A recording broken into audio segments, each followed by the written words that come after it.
Hey guys, we're doing something a bit different today. Welcome to Afk Arena. Now this game has been out for about 3 weeks globally. I think it had a soft launch before that. But I've been been playing it for about 3 weeks and I'm really enjoying the game. And this is going to be sort of a bit of a first impressions type introduction to the game to see if you guys do like it. Like I said, I'm having a blast with it, and I do play a lot of mobile games, but the reason I don't bring many to the channel is because it's too hard to keep up with the grind of multiple games. And that is where this game came in. I first actually found out about it from FG3000. If you don't watch him, look him up on YouTube. He does first impressions of just about every mobile game that ever comes out. So he's the guy I just like to keep up to date with mobile games. So if you like mobile games, go check him out. I'll leave a link to the description. But what he said in his first impressions for this game was, if you want a game where all you have to do is the fun bits, then this is the game for you. So I was like, okay, let's check it out. Now, I've never been a fan of idle games. This game takes a bunch of things that I've never been a fan of and sort of works them into a way that actually makes it fairly enjoyable and not seem completely broken. So it is an idle game. It's one of those games where your combat, we'll jump into a level where I'm pretty much guaranteed to lose here because it's just above my level. But it's like the idle game. You've got your pitches down the bottom. They light up when your energy bar fills up, and you can use the ultimates and that sort of thing. They have different skills as well. As you can see, my little pixie there just put everyone to sleep. I've got my healer healing now, and then I'll get my damage dealer doing some damage. But yeah, it's fairly like a normal idle game. Does the standard idle things. I'm hoping I might win here. No, he's turned to bats. We're done. But yeah, very, very standard. It just auto plays itself. There's no, like, the manual play that you do is selecting when to use your ultimates. But the other big thing that you do is choose your lineups. Now, it may look like this is just an auto play. Oh, if I fail, I fail. Changing your lineup is huge in this. So it does have a big effect. So it is something to consider in this game. We'll get into that in a later video. But yeah, it's idle game, and I've never liked them, but this one, I don't know, something about it. And something else I've never liked is 2D art. But for some reason, the heroes in this, they just look really, really nice. The designs of them, even though they are 2D, the animation behind them, and just the style of art, I really do enjoy it. It's not the full anime, which I've never really enjoyed. It's just, like I said, it's just something that just rubbed me up the right way, and I think it looks really nice, and it's a really clean game. As you can see here, I'm going through the units, but you also have you can see all the different skills that you get. You can power up your units. If we go over here, for instance, you get gold. You get a lot of gold throughout the game. You get player experience from auto grinding, and you also get the character experience, which you can then use to level up, like so. You have your gear slots. You have an artifact slot, and all these different things. It's fairly standard. Hero collector and gear. You summon, you get gear, put the gear on, do your best, and keep going. It has a few really nice features that I really do enjoy. The first one being, as it's an idle game, auto grinding. So the way I look at this is, it's not the game that you're going to be putting, 15 hours a day into. Instead of when you're playing other games where, you're clicking the replay button every couple minutes, and then you feel like you're playing the game, but you're not actually. This game just does away with that, and it just auto grinds in the background. You can have your phone locked. As long as you collect your loot every 12 hours, you're still getting something out of it. Obviously, you want to progress as much as you can, because the further progress, the more AFK loot you do get. As you can see there, it has my gold and experience per minute that I am getting. So you do want to progress as much as you can, but like I said, you can play this game for about 20 minutes a day and get all the daily grind that you have to do, like everything you do, you can get it all done. And that's the thing, the daily tasks don't feel like it. Okay, there's one that feels like a grind. It's this bounty board. Basically, you just hit dispatch, and then you got to fill the slots in and send them out. I think a VIP level, which I'll talk about VIP in a second. There's a level where it can autofill that, but that is the only thing that feels like a grind. You have arena. There's actually 3 different types of arena. You have a standard arena, which is basically just You fight against someone. I'll fight someone easy just so we can demonstrate. Watch me lose after I said that. You can fight in the arena against other people. Basically, that's it. Standard 1 round. Beat them, lose to them, go up rank, go down rank. You get daily rewards in diamonds in the premium currency. You also get weekly rewards from the arena.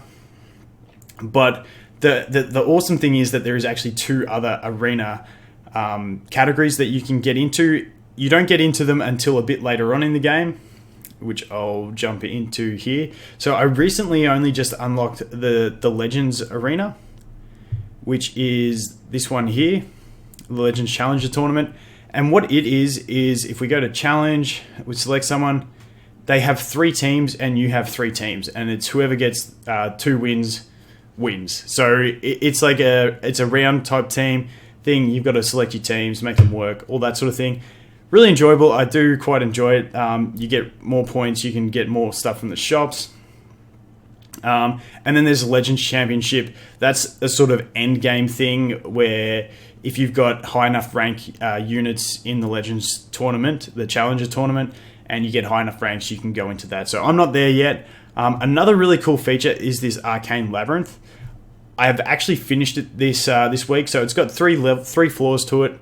It's sort of a choose your own path type scaling thing. You go from block to block to block to block, and you either battle enemies. There's crates where you can get extra units to put into your team for the thing. You get items that give you different stat boosts, have different effects, all that sort of thing. It's a really cool game mode, and I really do enjoy it. There's that one, and that refreshes every 2 days. So that's every 2 days. That's a nice little thing to work out. There's this King's Tower, which is just basically an endless tower that you keep just trying to grind through. Gives nice rewards as well. There's Peaks of Time, which unlocks at a certain stage, and it's sort of this one I'm actually really stuck on. But it's like an exploration thing again. Once again, you can go in, you can challenge different enemies. When you win, you get different relics and different effects that you can use, and it's all about getting through, exploring, collecting loot, and all that stuff. These are a one-time clear only each, so it's a really well played out the way they keep giving you content to do. Once again, it's not content that you're going to spend 15 hours a day on, because you don't have to do that grind. You're only coming in to do the daily stuff, which is pretty much everything on here is your daily things, except for we have guild hunts, and it's basically there's 2 different bosses. This one's a daily reset. This guy you've got to actually get guild points between your team to unlock him. And it's just basically it's one of those ones where you keep going endlessly until they kill you, and you just get rewards from your damage. You get gear rewards and guild points. Then you obviously have a shop where you can actually exchange points and all that sort of thing. Get gear, get different units. It's really nice the way they do have a lot of units that you can actually, and like the rarest type units that you can get through shops, so you can work on it. When we talk about the units, there is this Temple of Ascension where you get your units and you power them up. Now, it is a game where you do need multiple copies of a unit to actually ascend them, as they call it, to the next stage. As you can see, my gold guys here, that's the highest ascension tier that I do have at the moment. And you basically just keep using them and ascending them and keep going from there and getting them to be more powerful from then on in. So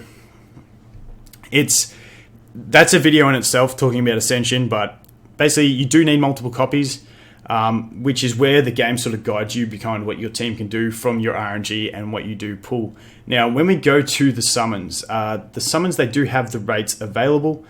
So if we go over here, this is your standard summon. You can check the rates. So you've got common, rare, and elite. Commons, they're all pretty much useless in this game. You just sell them off, you get points, and then you can buy other heroes. Rare tier heroes, there's some very good ones out there, and then you've got your elite tier heroes. So the 4.6% drop chance is pretty nice for those elite tier heroes. It is that sort of higher sort of range because you do need multiples of them to keep powering them up and keep them relevant. Besides that, a really cool feature of this game is resetting a hero. So you can put all your investment levels into a unit, and then you can go, I don't want to do that. You can spend 20 diamonds and just basically wipe that and go back to fresh, and you can put all those levels into another unit. I really do like that. Another cool feature to do with levels, they do have this, what was it called? The resonating crystal. And you just unlock slots through playing the game, and when you put, basically what happens is you put your top 5 leveled characters up the top, and then anyone you put in below, they automatically get upgraded to that level, which is really nice. Lets you play around with a lot more units and all that sort of thing. You can remove these guys, and then it just takes 24 hours for that slot to reopen and put another unit into it. So all those things are really nice. The other cool thing is that it doesn't actually cost you any currency to remove gear. So I can just go to this unit, remove all the gear, and it costs me nothing. It just takes it. So it's really easy to swap things around and customize and try different strategies, which I really do like. The other thing that I really like about it is premium currency, because the grind of the game is auto. There's no stamina or energy costs, which means your diamonds, which is your premium currency, you pretty much are only using to summon.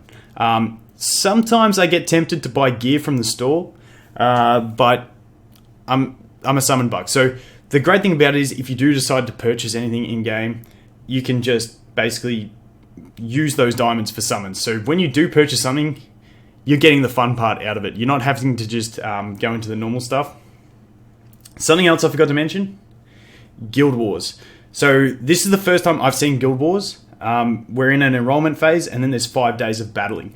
I'm not sure if it's going to just keep rotating through, or whether they are going to do it bi-weekly or whatever. But guild battles are a thing, which I'm really pumped about. Once again, it is in that 3v3 format, so I'll have to see what it's like when it actually does start. And then what I was talking about is purchasing, and this is what everyone wants to know is it pay to win? Definitely pay to win, okay? There's no doubt about it. If you go and spend thousands of dollars in this game, you will be top of the ladder. The thing about that is, we'll come back to the VIP and all that stuff. The thing about that is that the game is a multiple server game. So this is another one of those things that, as you can see, there's multiple servers. It's one of those things that I've never really liked in a game, because you put multiple servers in the game. It feels like you're not tight. You go into a different server to your friends, you can't play with them. It sucks. This game actually does it well. So I feel like multiple servers in this game is done in a way that actually makes it really, really good. So you have multiple servers, but guilds are cross-server. So you can play in a guild with any of your friends from any server, no matter when they join. But when your friends do decide to join, they can join the new server so that they're not at the bottom of the arena ladder. I think for me, where am I at in arena here? I'm ranked 52 at the moment in arena. I haven't done today's attacks, so I could get a bit higher. In the Legends Challenger, I'm 34. So I'm still getting those good daily and weekly rewards from Arena because I'm not down the bottom, but I can still play with friends who are a much higher level because they started on an earlier server. So I think it does that very well. But yeah, moving into the VIP type system. The VIP system, you can see here, you can go and select perks, was something I'm still not a fan of VIP. I'm not going to say it's a great feature, but it's not a broken feature, because my experience from VIPs in earlier games, obviously, like I said, you spend money, you're getting really high tier gear, you'll fly through the levels early. There's no doubt about that. Definitely, if you pay, you will be winning early game, and you'll find that every server has its whale, has its 3 or 4 whales sitting up the top, and I've got no problem with that. Whales make the game keep getting developed, so it is what it is. But this VIP system, I was always used to VIPs, meaning they get exclusive stuff that no one else could get. In this, you do get some things early. You get something like, I think, where was it? Where was the Stargazer? Now, that is something you get from a VIP level. I think I've read once you clear stage 15, you do unlock this. So eventually I do unlock it. You get it earlier with VIP. But there is nothing you get from VIP that is completely game breaking that you can't get from just playing the game. For instance, other games I played with VIP, it's they do special VIP only heroes that they release them early and only VIPs can get them. If there was anything like that, I'd probably stop completely. But the VIP is actually fairly balanced, in my opinion. It's hard to say balanced, but It's the least invasive VIP system that I have seen, and a lot of people don't even know it's there. It's actually hard to find the VIP system. So, like I said, this game pretty much puts everything. Let's just see if we can have a win. Let's see if we can get some RNG in our favor and have a win. But it puts all the things that I didn't really originally like in these idle type games, and it's made them to a stage where I actually, like, besides the VIP, I'm never going to be a fan of VIP, but it puts them in a way that I actually really enjoy the game. Like, it's really fun. Whenever I'm playing this game, it doesn't feel like a grind. Like, I'm playing it to actually do what I want to do and clear the things I want to clear, not to just grind and grind and grind. If we get this, if he doesn't kill us, we could have this game. I've been trying this one for about a day and I haven't been able to clear it. I think we've actually got this. And like I said, RNG. Sometimes RNG just has to go in your favor and you get a win. But yeah, it just puts everything together. Works really well. I literally, you only do the fun stuff. You don't have to do that grind. Your phone's not draining its battery all day because you have to have it on grinding. It just basically does it for you. Like I said, I lock my phone. As long as I collect this loot every 12 hours, I'm good. So that's pretty much going to be it for this introduction, first impressions for AFK Arena. I will be doing a few more videos on it, see how it goes, because like I said, I do YouTube to have fun, and I am really enjoying this game, and it's really fun. So that's going to be it for this one, guys.